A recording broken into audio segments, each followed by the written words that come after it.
Сәлем достар, сіздермен бірге Шолуда KZ бағдарламасы. Бүгін біз сіздерді Павлодар облысының Баянауыл елді мекенімен таныстырғалы тұрмыз. Нұр-Сұлтан қаласынан Баянауылға жету үшін жеңіл автокөлікпен ара қашықтығы 426 км құрайтын 5-6 сағаттық уақыттарыңыз кетеді. Байқайтынымыздай, қазір көптеген туристер демалыс болса, әбден үйреніп қалған Бурабайға жол тартады. Ал неліктен жаңа көрмеген жерлерге барып көрмеске, жаңа эмоциялар алмасқа. Мысалы Баянауыл. Баянауылға барудың себептерін анықтап көрейік. Ал кеттік. Баянауыл өзінің аңызға толы табиғатымен, әулие жерлерімен белгілі.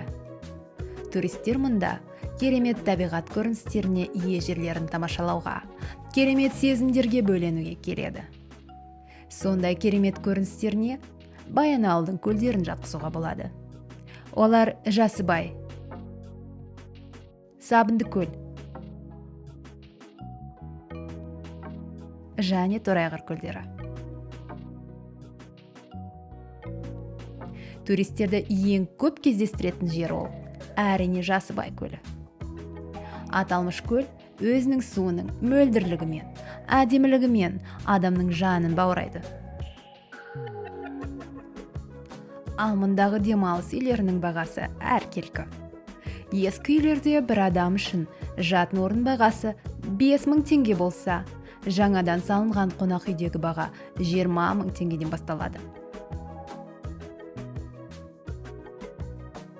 Солардың бірі Ави Village глэмпингтары. Бұл глэмпингтар біздің Қазақстанға осы жылы ғана келген болатын. Ішінде тұруға барлық комфорт жасалған.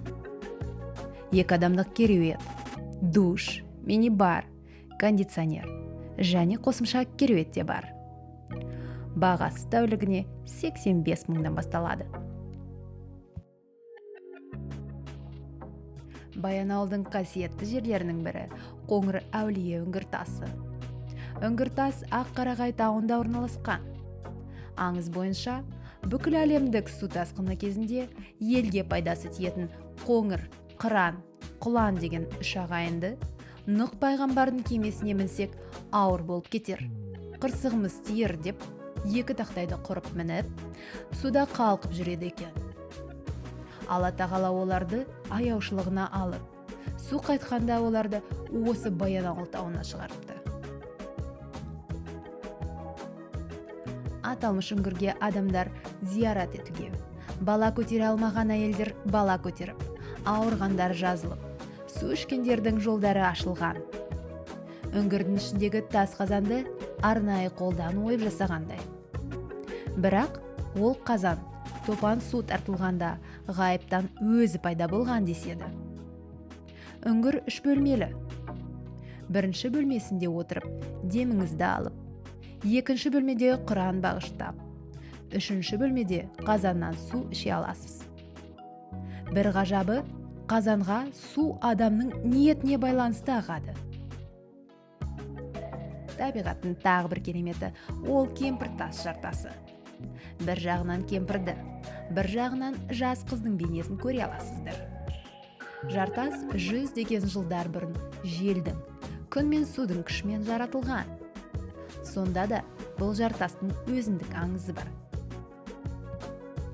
Сол маңайда қатал мінезді сұлу қыз ауылдан қуылып, зұлым рухтармен байланысыпты.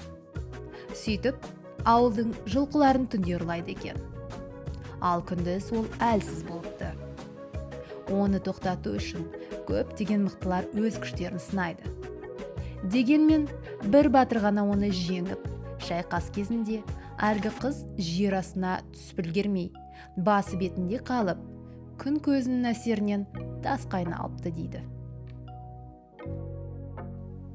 Мейлі, бұл әңгімелер шындыққа жанаспаса да, олар бұл жерге тағы да жұмбақ қосады. Мұнда қандай керемет көрініс ашылады. Тас плиталардағы табиғи бассейнді көре аласыз. Торайғыр ауылы. Қараңғы қазақ көгіне өрмелеп шығып күн болғысы келген ақын Сұлтан Махмұт Торайғыровтың өскен жері. Бір жақсысы, Торайғыр ауылы жол бойында, табиғаты көз сүріндірер жерде, тау ішінде, көл жағасында орналасқан. Бұл ауыл мөлдіреген сұлу Торайғыр көлімен, заңғар биік құз жартасты Ақбет тауымен ерекшеленеді. Тамаша жер. Саф ауадан бас айналады.